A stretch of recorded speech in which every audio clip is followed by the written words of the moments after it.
దేవుని నామానికి స్తుతి కలుగునుగాక. దైవవాకు అనే ఈ కార్యక్రమాన్ని వీక్షిస్తున్న మీ అందరికీ నా హృదయపూర్వకమైన వందనాలు తెలియజేస్తున్నాను.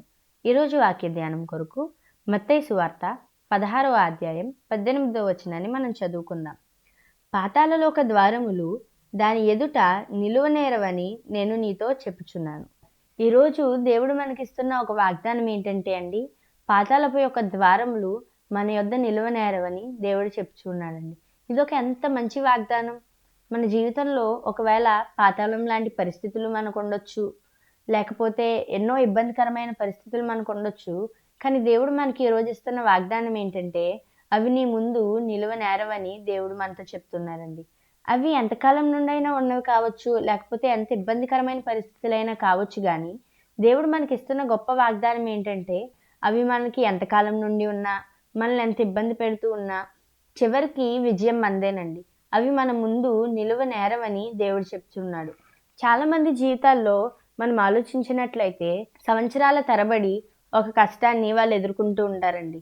లేకపోతే చిన్న కష్టమైనా ఇప్పుడే కొత్తగా వారు ఎదుర్కొంటూ ఉన్నా ఎంతో ఇబ్బంది పెట్టే కష్టాలను వారు ఎదుర్కొంటూ ఉంటారండి. అయితే దేవుడు మనకు చెప్తూ ఉన్నాడు, ఎన్ని కష్టాలు వచ్చినా అవి ఎంత పెద్దవైనా కావచ్చు, లేకపోతే ఎన్ని సంవత్సరాల నుండి ఉన్న కష్టాలైనా కావచ్చు, కానీ దేవుడు ఇచ్చే ఒక గొప్ప వాగ్దానం ఏంటంటే, చివరకు విజయము మనదే. మనము ప్రార్థన చేసుకుంటూ ఉంటాం కదండి, వాక్యం చదువుకుంటూ ఉంటాము. మనం దేవుని పిల్లలము, పరలోక వారసులము, పరలోక పౌరులము. కాబట్టి పాతాళపులోకపు ద్వారములు మన యొద్ద నిలువ నేరవని దేవుడు మనతో చెప్తూ ఉన్నాడండి. మనము రోజు ప్రార్థన చేసుకుంటూ ఉన్నప్పుడు, రోజు వాక్యం చదువుకుంటూ ఉన్నప్పుడు మన చుట్టూ దేవుడు ఒక అగ్ని కంచె అనేది వేస్తూ ఉంటారండి.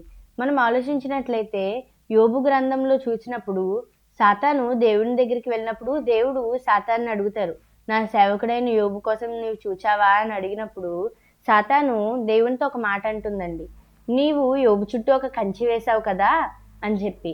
మనం ప్రార్థన చేసినప్పుడు మన చుట్టూ కూడా దేవుడు ఒక కంచె అనేది మనకు వేస్తూ ఉంటారండి. ఏ పాతాళంలో ఒక ద్వారం కూడా మనల్ని ఎదిరించి గెలవలేదు, మనల్ని ఎదిరించి నిలవలేదు. అయితే మనము ఏదైనా చిన్న కష్టం వచ్చినప్పుడు, లేకపోతే ఏదైనా ఒక చిన్న బాధ వచ్చినప్పుడు కృంగిపోకుండా, భయపడకుండా దేవుణ్ణి నమ్మి మనం దేవుని మీద విశ్వాసం ఉంచి, పాతాళంలో ఒక ద్వారములు నా యొద్ద నిలవలేవని దేవా నీవు నాకు మాట ఇచ్చావు కదా, ఈ మాట ప్రకారము నాకు ఈ కష్టం ఉంది, నాకు ఈ కన్నీరు ఉన్నాయి, నాకు ఈ దుఃఖం ఉంది, నీవు తండ్రి ఇది సాల్వ్ చేయి, నీవే పరిష్కరించు అని దేవునికి మనం అప్పచెప్పినప్పుడు ఎన్నో సమస్యల నుండి విడిపించిన దేవుడు మనకున్న ఈ సమస్యల నుండి కూడా విడిపిస్తారండి. అది ఎంత కష్టమైన పరిస్థితి అయినా కావచ్చు, ఎంత దారుణమైన పరిస్థితి అయినా కావచ్చు, అది ఎన్ని సంవత్సరాల నుండి ఉన్న పరిస్థితి అయినా కావచ్చు, మార్చడానికి దేవునికి ఒక నిమిషం చాలు. అయితే మనం ప్రార్థించాలండి, మనం అడగాలి, దేవా పాతాళలోక ద్వారములు నా యొద్ద నిలువనేరవని నీవు నాకు మాటిచ్చావు కాబట్టి నాకు ఈ కష్టం ఉంది, నాకు ఈ ఇబ్బంది ఉంది, ఇన్ని సంవత్సరాలుగా నేను ఇబ్బంది పడుతున్నాను.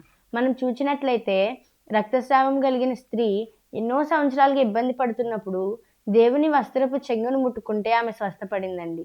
నీ ఆరోగ్య విషయంలో కావచ్చు, నీ వ్యాపార విషయంలో కావచ్చు, నీ ఉద్యోగ విషయంలో కావచ్చు, నీ కుటుంబ పరిస్థితుల్లో కావచ్చు, పాతాళపు లాంటి పరిస్థితులను దేవుడు బాగు చేస్తాడండి. పాతాళపు లాంటి గొడ్డు పరిస్థితులను దేవుడు బాగు చేయగలిగిన సమర్థుడు. ఈరోజు మనం ప్రార్థిద్దాం, దేవా ఈరోజు నేను దీని ఒక వాగ్దానంగా తీసుకుంటూ ఉన్నాను, పాతాళపు ద్వారములు నా యొద్ద నిలవలేవని నీవు నాకు మాటిచ్చావు కాబట్టి ఈ పరిస్థితులను నేను నీ చేతికి అప్పగిస్తున్నానని మనం ప్రార్థిద్దాం, ప్రార్థన చేసుకుందాం. స్తోత్రం స్తోత్రం మహాపరిశుద్ధుడు ఘనమైన దేవా నీకు వందనాలు, స్తోత్రాలు, స్తుతులు తండ్రి. గొప్ప దేవుడా, శక్తివంతుడానికి వందనాలు తండ్రి. యేసయ్యా ఈరోజు ఒక మంచి వాగ్దానాన్ని ఇచ్చి తండ్రి మా హృదయాన్ని తృప్తిపరిచినందుకు నీకు వందనాలు, స్తోత్రాలు, స్తుతులు చెల్లిస్తున్నాం తండ్రి. పాతాళంలో ఒక ద్వారములు మా యుద్ధ నిలువనేరవని తండ్రి యేసయ్యా మాకు ఒక మంచి వాగ్దానాన్ని నీవు ఇచ్చినందుకు నీకు వందనాలు తండ్రి. అయితే ప్రార్థిస్తున్నాను తండ్రి, ఈ దైవవాకు అనే కార్యక్రమాన్ని ఎంతమంది చూస్తున్నారో తండ్రి, వారి జీవితంలో ఏ కష్టంతో అయితే వారు ఇబ్బంది పడుతున్నారో, ఎన్ని సంవత్సరాలుగా వారు ఇబ్బంది పడుతున్నారో తండ్రి యేసయ్యా వారికి ముట్టి స్వస్థపరిచి ఆరోగ్యాన్ని దయచేయమని అడుగుచున్నాం తండ్రి. వారు ఏ ఏరియాస్ ఆఫ్ లైఫ్లో ఇబ్బంది పడుతున్నారో తండ్రి, ఏ ఆస్పెక్ట్లో ఇబ్బంది పడుతున్నారో తండ్రి, వారికి మీరే సహాయం చేసి తండ్రి కృపను చూపించండి యేసయ్యా. ప్రతి కష్టమైన పరిస్థితుల నుండి వారిని బయటికి తీసుకురమ్మని అడుగుచున్నాం తండ్రి యేసయ్యా.